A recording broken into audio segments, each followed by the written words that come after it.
Now that President Barack Obama is in his second term of office, the topic of immigration reform is in the forefront of American consciousness. However, one particular subgroup of immigrants continues to exist in the shadows of people coming from neighboring countries. Same-sex binational couples find themselves turned away at customs, separated from their families, or forced into early retirement while they're unable to obtain sponsorship for immigration simply because the United States does not recognize their same-sex marriage. 2 years ago, Judy Rickard wrote her book, Torn Apart, United by Love, Divided by Law, about herself and her spouse and other same-sex binational couples facing U.S. immigration and marriage law discrimination. We're catching up with Judy Rickard and Karen Boliolo in what transpired in the last 24 months. Judy and Karen, thank you very much for taking time to talk with us. Hello. Thank you, Raymond. Now, the last time you spoke with us, Judy, you were single, but Well, now... we were separated by DOMA. I mean, we were together, but Karen had to be out of the country. So what happened when it came time to marry and all that? In 2011, I saw what I thought was a crack in what was happening. And since we had been told not to marry when we could have married in California, because they thought it would be a red flag for Karen when she came to visit, we decided to elope. And so we went to Vermont because we would have had the shortest amount of time to wait.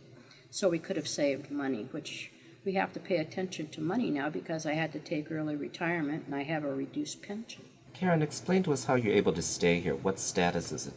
What is the length? I am in process at the moment. I used to have a B1, B2 visa which allowed me to stay here for 6 months at a time, if they let me in. And if they gave me the 6 months, which in the first couple of years they did and was no problem.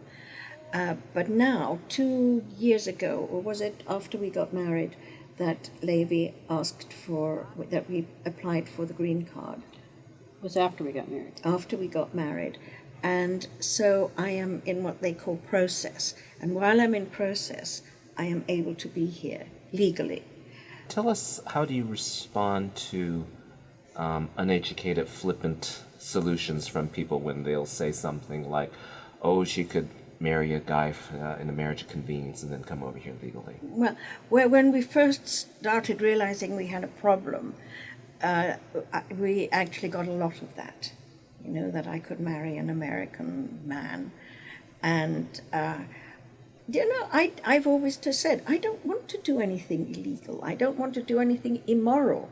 And it would have been immoral for me to do that kind of thing.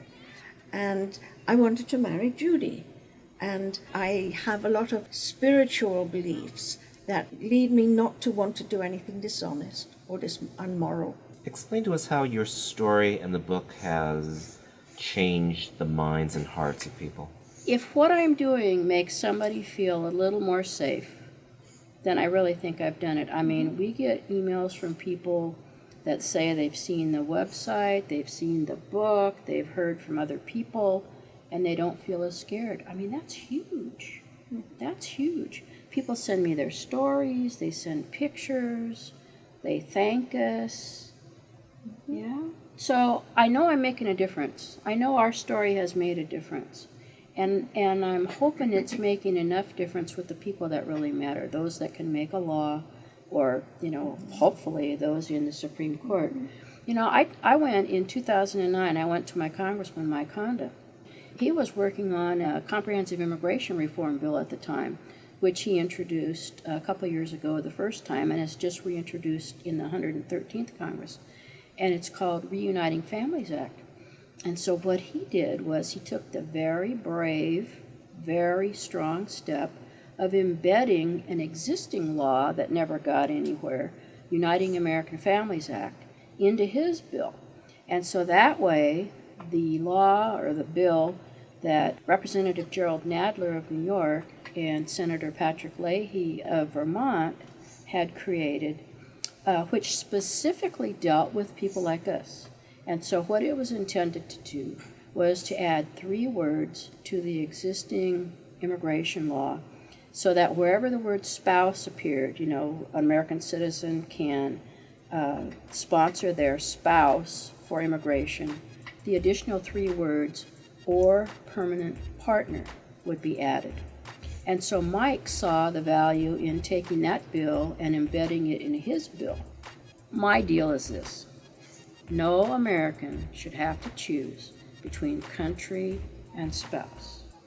No American should have to choose between country and family. No American should have to choose between country and career or spouse and career. And yet I've had to do all those. And I don't think that's right. I must be pretty special then. The book is Torn Apart, United by Love, Divided by Law, and it is available through Finhorn Press. You can read excerpts from Judy's book at tornapart.finhornpress.com. Judy and Karen, best wishes to both of you, and thanks again for coming down. Thank you, Raymond. We love to get mail from you. Email us at comments@outlookvideo.org. To contact us by phone, call 408-293-3040, extension 205.